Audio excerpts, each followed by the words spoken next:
এ টাকলু হয়ে গেল রে। এই চুলটা নেড়া করেছিস? নেড়া করেছিস? কেন করলি? কেন কাটলি? এতটা চুল কেন কাটলি বাবা? গ্রোথ হওয়ার জন্য? হ্যাঁ, এদিকে আয়, এদিকে আয়। গ্রোথ করার জন্য। হ্যাঁ, গ্রোথ তো হবেই, কারণ আমার বাবা চুল কেটেছে। তোমার চুল তো একটু লম্বা। লম্বা মেয়েদের চুল কাটে না বাবা। হ্যাঁ, আমিও যখন তোমার মতো ছিলাম তখন আমিও কাটতাম।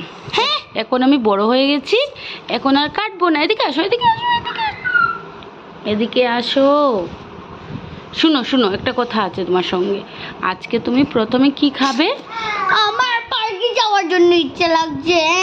পার্কে যাবে তো, কে না বলেছে? কালকে তোমার এক্সাম না? প্রথমে পড়তে বসো। এই যে বুক নিয়েছো, বাবা বাথরুম থেকে বেরিয়ে গেলে পড়তে নিয়ে বসবে।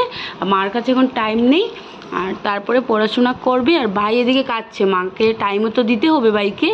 আর তুমি এখন পড়াশোনা কমপ্লিট করে নাও, তারপর খেয়ে দিয়ে একটু রেস্ট করবে, তারপর পার্কে যাবে, ঠিক আছে? সবাইকে বলে দাও বাই বাই, আজকের জন্য টাটা